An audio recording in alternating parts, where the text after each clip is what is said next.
Hey, what's up everybody? This is Osterberg501 and today I wanted to do an overview of the combat in V Rising. Now all of this information either comes from screenshots released by the developers or from the dev blogs. I have not played the game in any of the beta tests, so some of this could be wrong or could be changed, but we do actually have a decent bit of information on how the combat is going to work. Now V Rising is going to be an open world full loot PvP game at a baseline.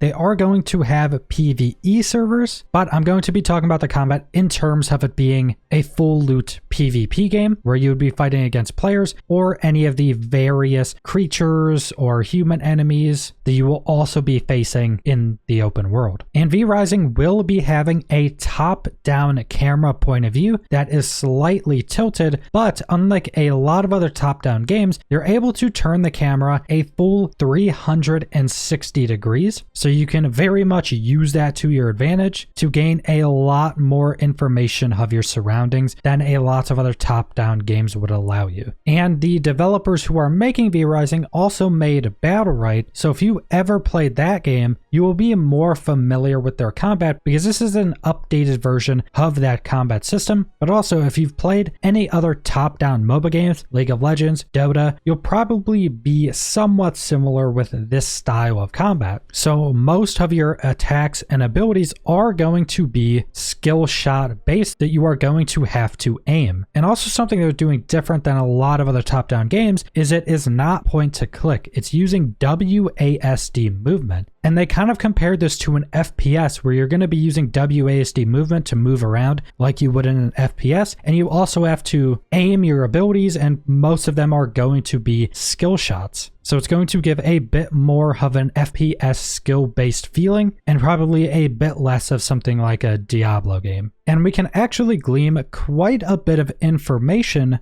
from the most updated screenshots that show the in-game UI. So on the UI on the left side, you have an action bar that's 1 through 9. Now this action bar, you're able to put any of the weapons you want to switch between on it. You can put different potions or other activatables. This bar is much more similar to survival games. And any weapons you put on this bar, you're able to switch between any time you want. So you could switch between a crossbow or a two-handed mace or a scythe. Now we don't know pretty much any of the other information about weapons. We don't know if they're going to have different effects on them, how stats are going to work on these weapons, besides just having basic attacks like you would expect from a mace. You hit someone with it, a crossbow, you shoot at somebody. But we do know that all weapons and armor in the game, you will be able to get to better versions of. You'll be able to craft better versions, find better weapons and armor on different enemies like you would expect from pretty much any other RPG. But then on the right side, you have your ability toolset. So first off, you have your blood drink under F. Now this seems to be something you can't change out, which makes sense. You would want your blood drink ability readily available and easy to use. But then you have your left click, which would be your basic attack. That would be different depending on what weapon you're currently using. So if you have a mace in your hand, your basic attack is going to be swinging at someone with a mace. Then we have Q, E, R, and G, and these seem to be the basic abilities in the game. If you've ever played any other MOBAs, you have your basic abilities that are your abilities that have much lower cooldown, and these basic abilities usually comprise a majority of your gameplay and combat because these are what you're going to be consistently using over and over again. Then the middle ability that is keybound as space seems to be your movement ability. Not sure how customizable this one's going to be, but what we've seen is this could be a roll or a teleport forward or a dash, something like that, to try to dodge abilities or catch up with whatever enemy you're chasing. Then under T, this seems to be your ultimate ability, which would most likely have a longer cooldown, be a much more powerful attack, has a chance of turning the tide of battle, as you would expect from any other game that has an ultimate ability. And specifically in this screenshot, you can actually see this character using this ultimate ability because a buff above their action bar shows that this ability has has 4 seconds left. It seems to be a big channeled like blood eye beam type of attack, and it has 4 seconds left on it, so it's a big channeled attack, but we really don't know anything else specific for these ultimate abilities. There's also some additional gold bordering around this ability, which shows me that it is an ultimate and it's a bit away from the other abilities as well. And the abilities in V Rising are completely customizable pretty much anytime you want, because in V Rising you don't have classes or levels or races or anything like that, so any abilities you go out and find through the progression systems you can use anytime you want. And abilities in V Rising can also be upgraded. You find them at a base level, and through different progression systems you're able to upgrade them even more to more customize your build or your playstyle. And obtaining abilities in V Rising are also a big part of the progression. I went over this in my video explaining the blood system, but at a baseline you will get some abilities when you first start the game, some basic abilities, but the vast majority of other abilities will either come from temporary abilities on your armor pieces or permanent unlocks through the V-Blood system, which is a system where you hunt down different rare or boss enemies, and when you defeat these V-Blood enemies you then drink their blood and you unlock these permanent abilities that can then be upgraded through other means. So if you have ever played Battle Riot or MOBAs like League of Legends or Dota, you'll probably be pretty similar with the general feel of the combat, but with adding in that full loot PvP, easy weapon swapping, and different consumables to use while in combat. So if you're out fighting other players and you're next to an AI camp, AI could potentially start attacking either of you, and the developers have even mentioned other elements in the world affecting your combat. So say if you're fighting in daytime, but you're fighting under trees and in shade so you're not getting hurt, but then your opponent's hiding behind a tree, you could use an ability to knock down that tree, and now that other player is getting hurt by the sun, giving you an advantage. So there will be a lot of things that come with open world combat. Now there will also be some other additional combat features in the game, like we know you will be able to fight on horseback in some ways, but I really couldn't find much information besides a little bit of footage showing them swinging weapons while riding a horse. So there will in some way be mounted combat mixed in with combat on foot. And like I mentioned, this is an RPG, so you will have a build creation and a lot of customization through your armor pieces, which you can have 7 different slots equipped at once, through your different weapons, their stats, how strong those items are, then going to your abilities and what ability mixes you're using. And then there is progression for those abilities, so you can make those abilities even stronger. So there's going to be a lot of build creation and customization. But that is most of the information I could find for the combat of V Rising. So subscribe if you want to see more V Rising or other videos. Leave a like if you liked the video. Leave a comment down below what you guys think